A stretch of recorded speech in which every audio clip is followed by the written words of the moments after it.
Orang Rusia tidak percaya sama sekali. Kenapa tidak percaya?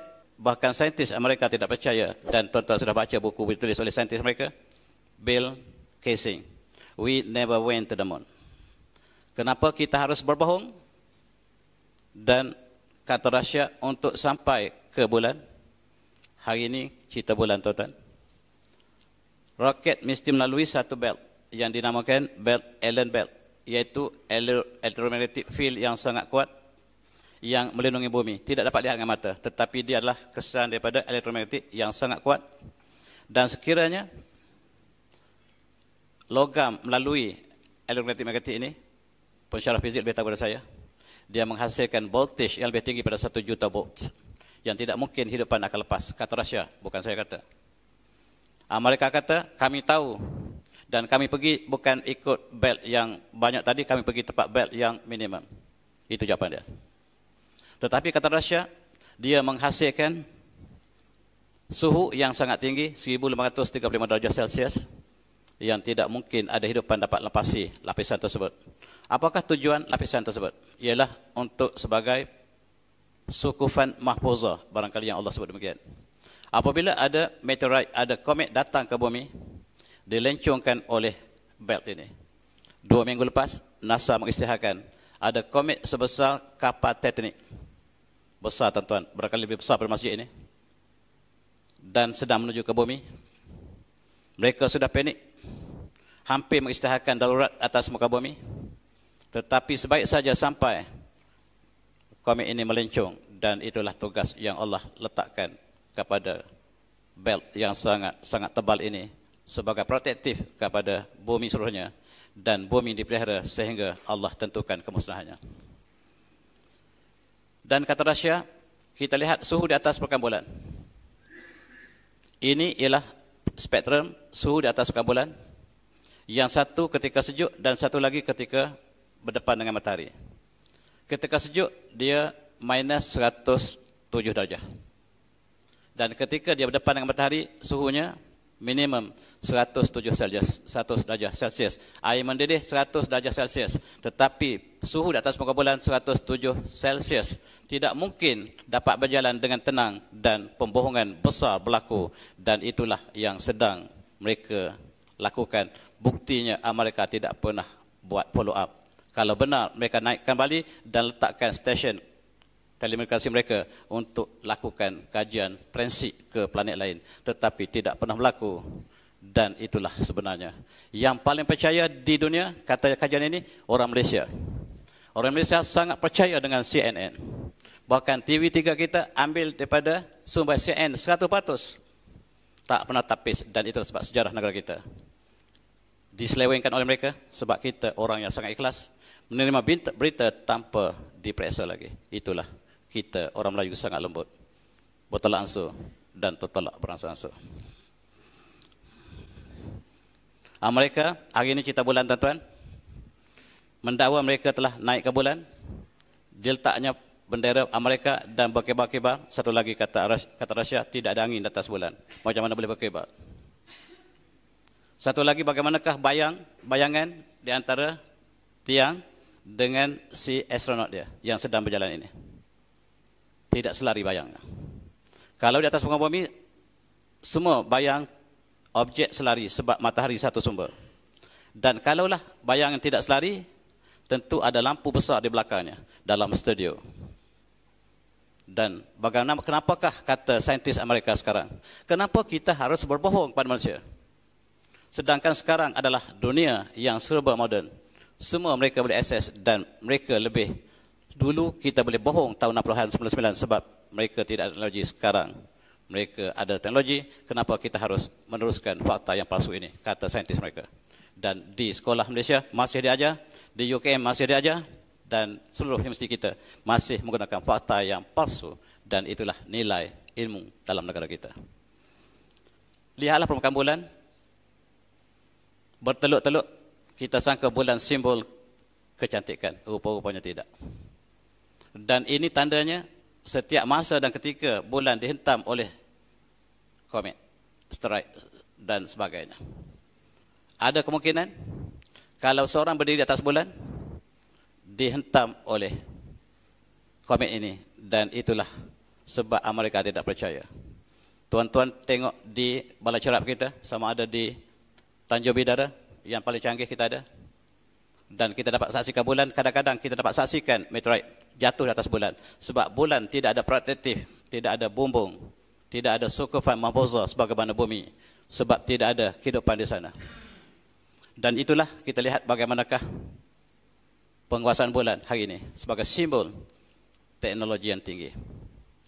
Dan hari ini tuan-tuan, Amerika naik sekali lagi. Dan mereka percaya mereka tidak boleh naik. Tetapi mereka tak berani naik dengan nama Amerika. Mereka hantar proksi mereka, namanya Israel. Menggunakan teknologi Amerika yang terbaik untuk pergi ke bulan. Apakah yang berlaku? Naik, jatuh, terempas atas bulan, selesai. Israel bukan Israel, tuan-tuan. Teknologi terbaik Amerika selepas 50 tahun peristiwa berlaku. Sepatutnya sekarang mereka boleh hantar manusia, pelancong. Tetapi kapal yang dihantar oleh Amerika ini atas nama Israel hancur, berkecai. Kenapa tak keluar berita dari CNN? Tak keluar. Amerika sangat tidak puas hati. Dia hantar proksi yang keduanya, India. India proksi Israel sekarang, tuan-tuan kena tahu, dalam konflik dengan Kashmir. Sekarang India menjadi proksi Amerika untuk menghancurkan Kashmir. Dia hantar teknologi terbaik Amerika. Apabila Israel tidak berjaya landing di atas bulan, maka dia hantar Chandrayaan, teknologi Amerika terbaik, yang paling canggih di atas muka bumi, teknologi untuk Sputnik. Dan kali ini mereka lakukan 5 kali pusingan bumi. Awal bulan lepas, mereka pusing 5 kali bumi. Tidak terus pergi ke atas, tapi pusing dulu. Sebab ada belt tadi. Dan apabila keluar daripada graviti bumi, mereka pusing bulan 5 kali. Supaya turun dengan landing dengan smooth. Apa yang berlaku? Jatuh, berkecai. Itu yang sebenarnya. Tak pernah berlaku kejayaan landing di atas bulan. Hatta bukan manusia, tetapi kapsul. Hanya robot pun tidak dapat dihantar. Tetapi tuan-tuan, kenapakah Amerika menghantar daripada 2 proksinya? Sebab China telah mendarat di atas bulan. Robot China telah mendarat beberapa bulan lepas, dan ini menunjukkan bahawa teknologi terbaik dunia hari ini bukan Amerika, China. Inilah sebab Amerika hantar melalui Israel dan India supaya nak test teknologi dia bagaimana, sebab China dapat berjalan robotnya di atas bulan dan mengambil gambar, antaranya lah lurah bulan terbelah, subhanallah. Tetapi mereka tidak rilis lagi gambar ini. Kalau Allah nak berikan hidayah kepada saintis China yang mendapat gambar tepat pada tempat rekahan tersebut di selatan, maka kita hanya berdoa, barangkali sejarah akan datang berbeza dengan apa yang kita hadapi hari ini. Dan saya petik sedikit kejayaan mereka. Mereka benar-benar sampai ke kutub selatan China, dan inilah yang menakutkan Rusia, yang menakutkan Amerika, sebab Rusia juga dapat melakukan demikian, China dapat lakukan kemudian, Korea Utara pun dapat lakukan, sedangkan Amerika, negara yang mendakwa mereka negara terbaik dunia, belum dapat pun. Proksi mereka jatuh berkali-kali. Ini hakikat bagaimanakah bulan. Mari kita berfikir, tuan-tuan. Kita suruh adik-adik kita yang belajar di universiti supaya mengambil fakta dan menganalisis, bukan hanya menerima dan menulis kembali sebagaimana profesor-profesor kita lakukan dalam sejarah tahun akhir kita. A'udzubillahi minasyaitonir rajim. Wa ja'alna al-laila wan-nahara ayatain. Famahana ayatal lail wa ja'alna ayatan nahar mubsiratan litabtaghu fadlan min rabbikum wa lita'lamu adad sinil hisab wa kullu syai'in fasalnahu tafsila. Surah Al-Azim, Al-Isra. Dan kami jadikan malam dan siang sebagai 2 tanda ayat kami.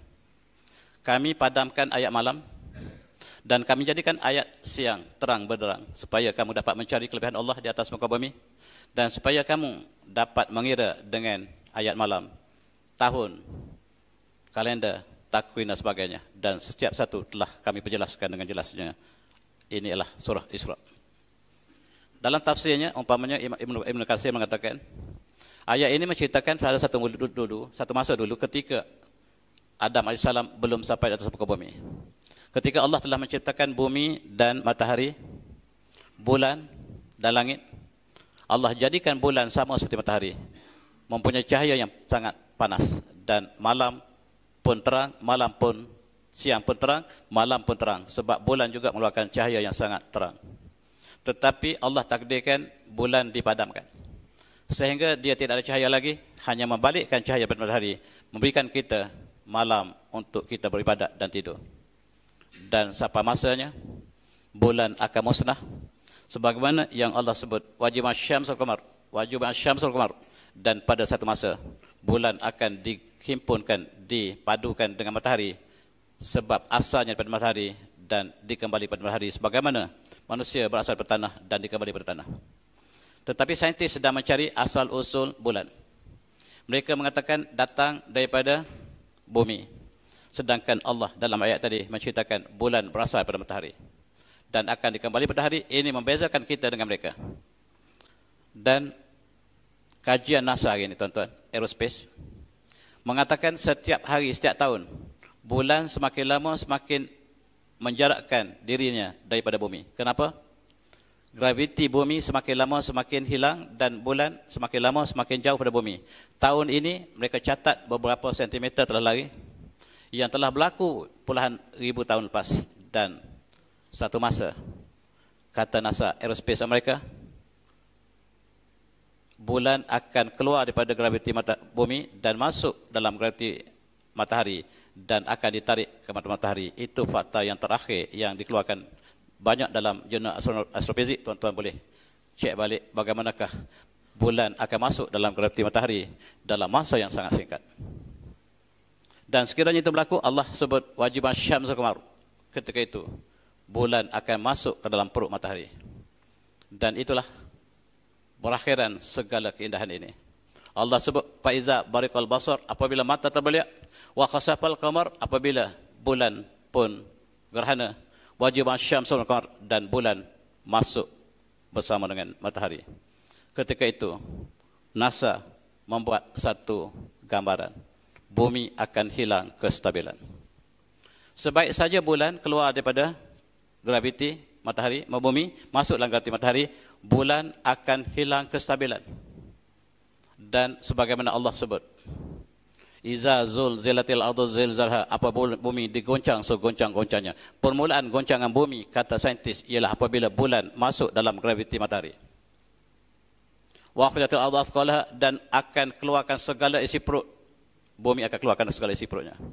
Pada hari itu manusia bertanya kepada bumi, malaha, kenapa kamu bumi? Pada itu bumi akan bercakap, memberitahu apakah sebabnya. Ini janji Allah yang Allah berikan pada kamu. Sebab hari itu Allah memberikan wahyu, ilham kepada bumi untuk bercakap. Bagaimana bumi bercakap, wallahu alam, tetapi hari itu bumi akan bercakap. Allah sebut jelas dalam surah Az-Zalzalah. Inilah tuan-tuan, dan dalam satu hadis Rasulullah mengatakan, bu'istu ana wasa'ah hakaza.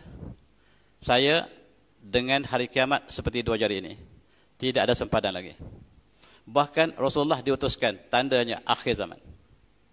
Dalam ayat tadi Allah sebut iqtarabatis saah wa insyaqqal qamar. Bulan pecah ini menandakan kiamat sudah hampir.